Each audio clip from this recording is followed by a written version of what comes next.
حالانکہ پتہ تھا لیکن حکمت تھی کہ ابھی ان کو رہنے دو، ابھی ان کو. اور یہ جو میں بات کر رہا ہوں میں قرآن پڑھنے چلا ہوں، قرآن کی ایک آیت کا شان نزول ہی عرض کر رہا ہوں.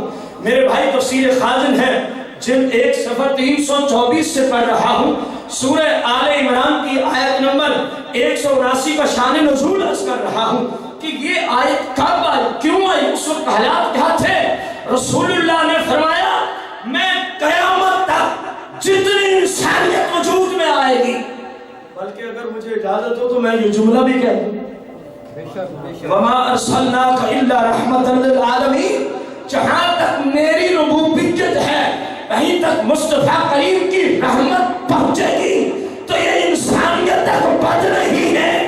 جتنی اشیاء بھی پیدا ہونی تھی وہ سب کی سب رسول اللہ کی ہوتی ہے کہ نہیں. فرمایا میں سب کو جانتا ہوں، بھلے وہ جنی کیوں نہیں تھے، بھلے وہ جنی کیوں نہ، اور انسانوں کی آبادی سے کئی گنا جنوں کی آبادی زیادہ ہے، جنوں کی آبادی زیادہ. میں سب کو جانتا ہوں. سننے والے کون تھے؟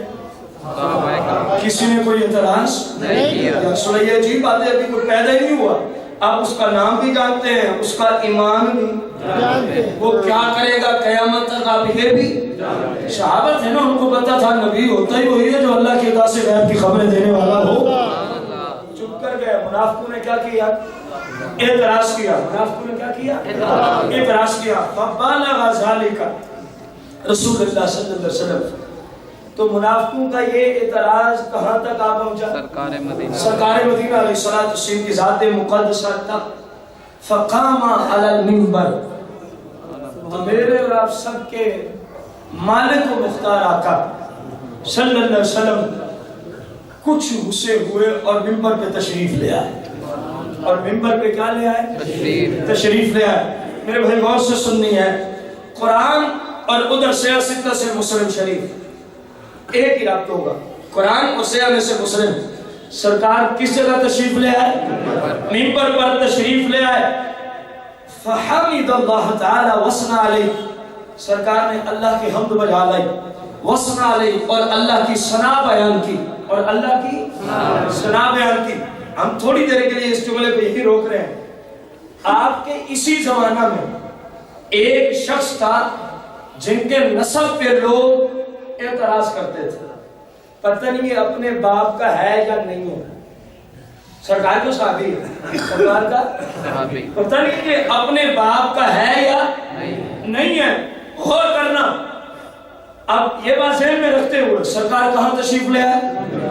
ادھر ایک بندے کے نسب میں کیا کیا جاتا تھا، پتہ نہیں اپنے باپ کے نطفے سے ہے بھی صحیح ہے کہ، کیونکہ زمانہ جاہلیت گزرا پڑا تھا نا اس کی ولادت میں. اب سرکار کے جملے سنو. ما بال اقوام طعنوا فی علم.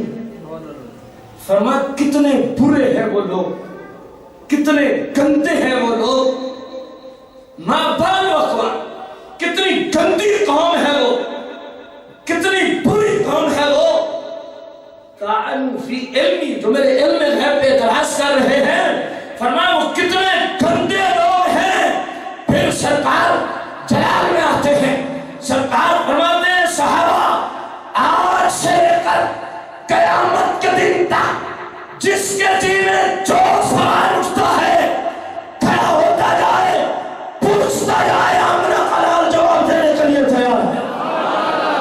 نعرہ تکبیر، نعرہ رسالت،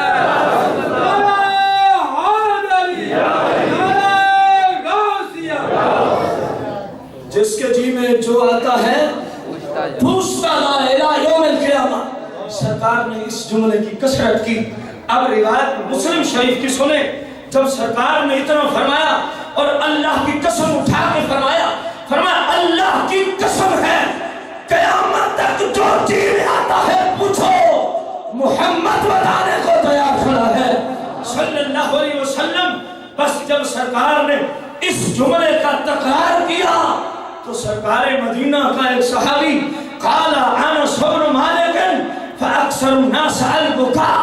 جب سرکار نے یہ جملے بار بار دہرائے تو صحابہ رونا شروع ہو گئے. صحابہ پہ دقت تاری ہو گئی. تھانے مار مار کے صحابہ رو رہے ہیں کہ ہمارے آقا شاید ناراض ہو گئے. ہمارے آقا شاید اس لیے فرمانے جو پوچھنا ہے پوچھو. سرکار فرماتے تھے ما دمت فی مقامی ھذا، میں ادھر ہی کھڑا ہوں جب تک کھڑا ہوں. جو جی میں آتا ہے پوچھتے جاؤ، اس کا جواب دیتے جاؤ. جب اتنا بڑا سبحان اللہ سوال، اتنا بڑا نظریہ دیا جا رہا ہو، اور اسی مجمع میں ایک بندہ بیٹھا ہو جس کے نسب پہ کیا ہوتا ہو اعتراض، پتہ نہیں اپنے باپ کے نطفے سے ہے بھی صحیح آ کے، تو وہ کھڑا ہوگا. موقع کو غنیمت جانتے ہو کہ نہیں ہوگا؟ امام مسلم نے لکھا صحیح مسلم شریف کے اندر، حدیث کا نمبر ہے 2359 2359. باب الفضائل میں امام مسلم نے لکھا اس بندے نے سوچا سرکار فرما تو رہے ہیں، کیوں نہ ہو پھر آج کوئی ایک طرف ہو ہی جاتے ہیں، یا پھر اپنے باپ کے یا پھر جدھر سرکار بھیج دیں گے. ٹھیک ہے. فقام عبداللہ ابن حذافہ. سرکار کے یہ جملے جب دہرائے جا رہے تھے صحابہ رونے تو کون کھڑے ہو جاتے؟ عبداللہ بن حذافہ. فقال من ابی یا رسول اللہ. انہوں نے عرض کی یا رسول اللہ پھر آپ بتائے دیں میرا باپ کون ہے، میں کس کے نطفے سے پیدا کیا گیا ہوں. کتنا بڑا باریکی اور اہم ترین سوال ہے، اور وہ کر رہا ہے جو سرکار کا صحابی بھی ہے، جن کے نسب پہ لوگ کیا کرتے تھے پتہ نہیں. زمانے جاہلیت میں ان کی والدہ نے کسی اور سے تو نہیں نطفہ وصول کیا تھا، یہ ان پر اعتراض تھا. انہوں نے کہا چلو جو بھی ہوگا، آج جو مہر ادھر سے لگے گی پھر کم از کم لوگ مجھے اسی طرف تو نسبت کریں گے نا. عرض کی من ابی یا رسول اللہ، اے اللہ کے رسول میرا سوال ہے بتائیے میرا باپ. یہ بات ہے کون سوال کر رہا ہے؟ جن کے نسب پہ آپ کہیں گے یہ بھی کچھ سوال، یہ تو کوئی بھی کر سکتا ہے اس کے باپ کا نام لے لو. بھائی باپ کا نام لینا اور بات ہے جو زمانہ جاہلیت سے گزر کے آیا ہو، اس پہ اعتراض بھی ہو. زمانہ جاہلیت میں زنا کو گناہ بھی عیب بھی نہ سمجھا جاتا تھا، بلکہ شوہر اپنی بیویوں کو خود بھیج دیا کرتے تھے جہاں ان کا دل کرتا نسب بڑھانے کے لیے کسی قبیلے کے مال کے پاس. وہ زمانہ بھی گزرا پڑا ہو، لوگ اعتراض بھی کرتے ہوں. تو اب پوچھنے کا مقصد سوائے اس کے کیا ہو سکتا ہے کہ کوئی جانے نہ جانے، مصطفیٰ تو جانتے ہیں میں کس کے نطفے سے آیا ہوں. یہ صحابی رسول کا کیا ہے؟ عقیدہ ہے. کھڑے ہو کے سوال کرتے ہیں قال ابو کا حذافہ. فرمایا تیرا باپ حذافہ ہی، تیرا باپ تو حذافہ کے نطفے سے پیدا ہوا ہے. میرے بھائی بات یہاں ختم نہ ہوئی، محفل ختم ہو جاتی ہے. عبداللہ بن حذافہ پہنچتے ہیں اپنی والدہ کے پاس. یہ صحابی کا عقیدہ، اب صحابیہ کا عقیدہ بھی سن. جب ماں کے پاس یہ پہنچتے ہیں تو ماں نے پتہ کیا کہا؟ کہنے لگی ما سمیتو بِإِبْنٍ قَدْ أَعَقَّ مِنْكَ. اے عبداللہ تیری ماں نے آج تک اتنا بڑا نافرمان بیٹا کسی کا بھی نہیں دیکھا. اب سمجھنے والوں کو سمجھ آ رہی ہوگی، تیرے جیسا نافرمان میں نے بیٹا آج تک کسی کو. تجھے پتہ ہی ہے کہ ہم نے کون سا زمانہ گزارا ہوا ہے، زمانہ جاہلیت، سرکار کے اعلان نبوت سے پہلے کا زمانہ. تجھے کیا پتا اگر کوئی غلطی تیری ماں سے اس وقت تو آج پھر تو نے تو مجھے لوگوں کے سامنے رسوا کر دیا تھا کہ نہیں کر دیا تھا. کہاں صحابی کا عقیدہ جا رہا ہے، صحابہ کا عقیدہ کہاں جا رہا ہے کہ مصطفیٰ کریم سے کوئی ذرا چھپا نہیں. کہنے لگی تیرے جیسا نافرمان میں نے کبھی. یہ ماں ہے. اب سنو بیٹے کی زبان میں. بیٹا آگے دیتا ہے جواب. قال عبداللہ ابن حذافہ واللہ، کہا امی آپ تو یہ کہتی ہیں، ذرا میرے عشق سے بھی تو پوچھ، میری محبت رسول سے بھی تو پوچھ. میں نے پوچھا کیوں تھا؟ واللہ، کہا اللہ کی قسم. کس کی قسم اٹھائی؟ اللہ کی قسم. لو الحقنی بعبد اسود للحقته. یہ تو کرم ہو گیا کہ فرما دیا کہ تو حذافہ کے ہی نطفے سے ہے. کہنے لگا اپنی امی کو لو الحقنی، اگر رسول اللہ مجھے فرما دیتے نا بے عبدن اسودا، تو کسے کالے حبشی غلام کے نطفے سے ہے، للحقتہ، امی خدا کی قسم ہے میں اپنے باپ کو اپنے باپ نہ سمجھتا، بلکہ میں کہتا میں فلاں حبشی کے نطفے سے ہوں، میرا باپ وہ ہے، میں خدا کی قسم اٹھاتا ہوں میرے نبی سے کوئی چیز پوشیدہ نہیں۔ یہ صحابہ کا عقیدہ ہے۔ کن کا عقیدہ ہے؟ صحابہ کا۔ امام فخر الدین رازی، کس امام نے؟ فخر الدین رازی۔ چلو اس بات کو پورا کریں کہ شان نزول رہ ہی نہ جائے۔ جب یہ بات ہو گئی رسول اللہ نے فرما دیا تو کتنے گروہ تھے اس وقت وہاں؟ دو، ایک صحابہ کا اور دوسرا ایک مسلمانوں کا ایک منافقوں کا۔ مسلمان غیب کو مان کے ایمان رکھ کے چپ کر گئے صحابہ، منافق میں شور۔ اب اللہ نے جبریل کو بھیجا، جب سرکار نے اتنا کچھ فرما دیا ان کو جواب بھی مل گیا، ما کان اللہ لیذر المؤمنین علی ما انتم علیہ حتی یمیز الخبیث من الطیب۔ اللہ نے فرمایا اب اللہ کہ یہ شان نہیں کہ خبیث اور طیب اکٹھے رہے، گروہ تھے فقط دو، ایک ماننے والے اور دوسرے منکر۔ فرمایا جو ماننے والا ہے وہ طیب ہے، جو منکر ہے وہ خبیث ہے، قرآن کے لفظ ہیں۔ پھر فرمایا وما کان اللہ لیطلعکم علی الغیب، اللہ کی یہ شان نہیں کہ ہر ایک کو غیب بتا دیں، ہاں ولکن اللہ یجتبی من رسلہ من یشاء، اپنے رسولوں میں سے جس کو چاہتا ہے غیب کے خزانے عطا فرما دیتا ہے۔ اب رسول اللہ کی بات پہ قرآن کی آیت کو نازل کر کے مہر لگا دی گئی کہ میرا نبی جو کچھ غیبی خبریں دے رہا ہے میں رب بھی کہہ رہا ہوں یہ بالکل ٹھیک ہے، یہ بالکل کیا ہے؟ ٹھیک ہے۔ امام فخر الدین رازی نے تفسیر کبیر میں، تفسیر کبیر، سرکار کے بچپن کا ایک واقعہ لکھا ہے، سرکار مدینہ کے بچپن کا ایک واقعہ لکھا۔ واقعہ پتہ کیا؟ سرکار کی بچپن کی عمر مبارک آپ اپنے دادا جان سیدنا عبد المطلب، والد کا نام عبداللہ اور دادے کا نام عبد المطلب رضی اللہ تعالیٰ عنہ، آپ کے ساتھ آپ مکے کی وادیوں میں تشریف لے گئے تو سرکار اپنے دادا جان سے پچھڑ گئے۔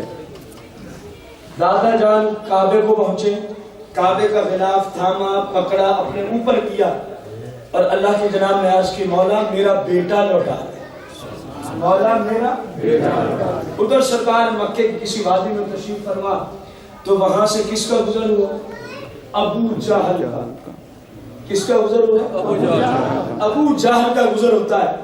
دیکھتا ہے کہ عبد المطلب کا بیٹا ادھر موجود ہے تو کہتا ہے میں نے اپنی اونٹنی کو سرکار کے، یہ سرکار تو میں کہہ رہا ہوں، اس نے تو سرکار کو ان کے بیٹے کی طرف نسبت کرتے ہوئے کہا میں نے اونٹنی بٹھا لی، میں نے اونٹنی بٹھا لی اور سرکار مدینہ کو اپنے پیچھے بٹھا لی تاکہ مجھے پکڑ لیں گے کہیں گر نہ جائیں، کہیں اونٹنی سے گر نہ جائیں۔ اب تھا جو ابو جہل، اس کو کیا پتا یہ تو گرنے والوں کو عزت دینے والے ہیں، یہ تو جو گر جائیں ان کو رفعت و بلندیاں دینے والے ہیں۔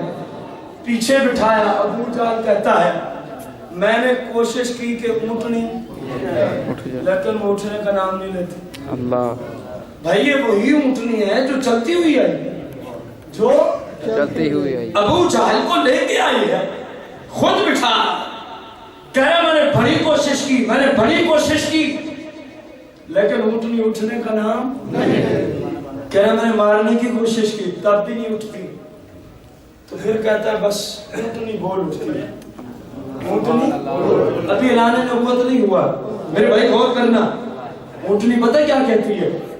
یا احمق ھذا امام، یا احمق ھذا امام۔ تفسیر کبیر میں وَوَجَدَكَ ضَالًّا فَهَدَىٰ، اس آیت کی تفسیر میں امام فخر الدین رازی نے لکھا ہے میرے بھائی اونٹنی بول اٹھتی ہے، اونٹنی ہے کس کی؟ اور کافروں میں بدترین دشمن اسلام کی، ابو جہل سے کلام کر رہی ہے۔ کبھی جانوروں نے آپ سے کلام کیا؟ حالانکہ یہ تو مسلمانوں کے جانور ہیں، اور وہ تھی دشمن رسول و خدا کی اونٹنی. وہ خدا کا بھی دشمن ہے, رسول اللہ کا بھی دشمن ہے. وہ کیسے بول پڑی؟ بول اٹھتی ہے ہذا امام یا احمد, ارے گدھے یہ امام ہے امام. تو نے امام کو پیچھے بٹھا دیا ہے, نا انصافی کی ہے, میں اٹھ کس طرح جاؤں؟ امام آگے ہوتا ہے تو ان کو آگے بٹھا, پھر دیکھ مجھے چلتا ہوا, پھر دیکھ مجھے. میرے بھائی بہت جو بات کہنا چاہتا ہوں, رسول اللہ 5 سے 7 سال کی عمر کے ہیں, اونٹنی کو قدم رکھتے ہیں.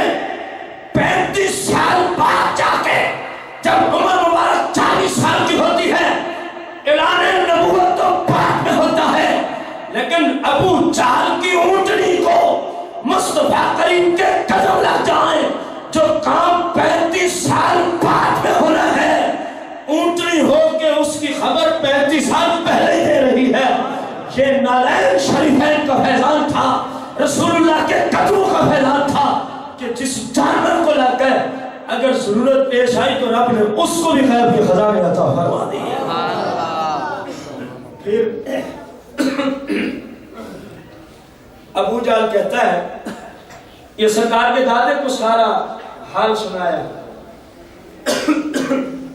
میں نے کیا کیا, سرکار کو اپنے وہ جو اٹھنے کا نام لے لیتی تھی وہ ایسے دوڑی لگتا کہ آج کسی خوشی میں آئی ہوں. کیوں نہ خوش ہو. دائی حلیمہ سعدیہ رضی اللہ عنہ کی اونٹنی کا واقعہ کیوں مشہور ہے, سب سے پیچھے رہ گئی کمزور کی وجہ سے, پھر سب سے آگے جا رہی ہیں سرکار کی نسبت کی وجہ سے. وہی کمزور اور بیمار اونٹنیاں سرکار کی نسبت مل جائے تو پھر تر و تازہ ہو جاتی ہیں, صحت مند ہو جاتی ہیں. میرے بھائی رسول کریم صلی اللہ علیہ وسلم جب دنیا میں ظاہری طور پر تشریف لائے, آخر وہ پہلی نشانی کون سی ہے جس کی وجہ سے قریشیوں کو پتہ چلا کہ سرکار آئے؟ وہ کون سی علامت و نشانی ہے؟ کتاب کا نام ہے جامع المعجزات. جامع المعجزات صفحہ نمبر 173 ہے. سب سے پہلی نشانی جو قریشیوں کو پتہ چلی کہ سرکار دنیا میں آ گئے ہیں, پتہ کیا تھی؟ لکھتے ہیں علامہ یوسف نبہانی رضی اللہ تعالیٰ عنہ جامع المعجزات میں, اے لوگو جب رسول اللہ نے اس دنیا میں ظاہری طور پہ قدم ٹکایا تو کعبے نے جھومنا شروع کر دیا. کعبے نے جھومنا شروع کر دیا. من الفرح لیلۃ ولادتہ صلی اللہ علیہ وسلم, رسول اللہ کی ولادت کی خوشی میں کعبہ جھومتا رہا. 3 دن اور 3 رات تک کعبہ 1 سیکنڈ کے لیے بھی جھومنے سے رکا نہیں. یہ وہ پہلی نشانی تھی.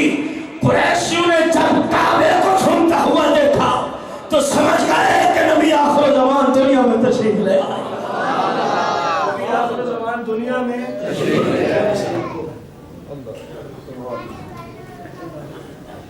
سرکار کی آمد پہ کون جھومتا رہا؟ کعبہ.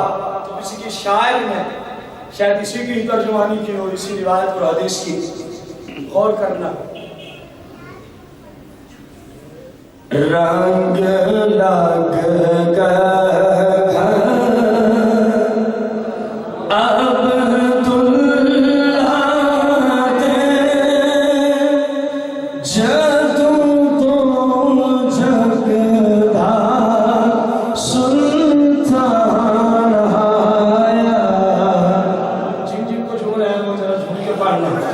رنگ